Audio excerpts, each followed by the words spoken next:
প্রথম কথা হচ্ছে আপনি যে ডিমের উদাহরণটা দিলেন, একজন অন্টারপ্রেনার ও ডিম এনে ডিম বিক্রি করবে না, because that is trading. Trading is also an entrepreneurship, but এখানে অন্টারপ্রেনাররা যেটা বিশ্বাস করে সেটা হচ্ছে যে চিজ থিওরি।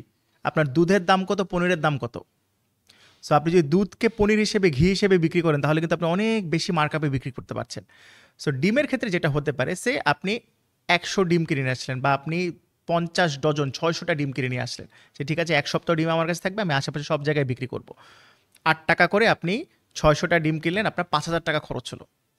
এখন যেটা আপনি করবেন এখানে সেটা হচ্ছে আপনি কিছু ডিম বিক্রি করবেন অ্যাজ ডিম, যা কিনে নিয়ে আসছেন তা। কিছু ডিম আপনি বিক্রি করবেন সিদ্ধ করে। সিদ্ধ ডিমের দাম কিন্তু আপনার বেশি। আচ্ছা, 3 নাম্বার আপনি যেটা করবেন, আপনি সকাল সকাল আপনি ডিম ভাজি করে করে বিক্রি করবেন। আচ্ছা, তারপর যখন স্ক্র্যাম্বলড এগ বানাবেন তখন কিন্তু ডিমের দাম আরও বেড়ে যাবে। তারপরে যদি আপনি কোনোভাবে এটাকে এগ বেনেডিক্টে চলে যেতে পারেন, তাহলে আপনি এক একটা ডিম 300-350 টাকা করে বিক্রি করতে পারবেন। এগ বেনেডিক্টের জোড়া হচ্ছে 600 টাকা।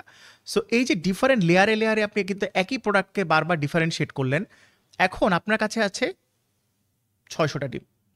আপনি প্রথম 100টা ডিম এটা আপনি স্যাম্পল সাইজ হিসেবে দিবেন, যে ঠিক আছে আজকে রাসেল ডিম বিক্রি করছে। রাসেল কি করছে, রাসেল 4টা ডিমের একটা হালি দিচ্ছে, সাথে একটা ডিম ভাজি ফ্রি দিচ্ছে।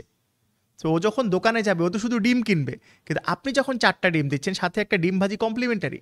4টা ডিমের দাম ও যে 8 টাকা করে রাখছে, আপনিও 32 টাকা রাখছেন, কিন্তু আপনি একটা 15 টাকা 20 টাকা দামের ডিম ভাজি ফ্রি দিচ্ছেন। এই যে আপনি ওর মাথার ভিতর ঢুকে গেলেন, এই যে top of the mind awareness.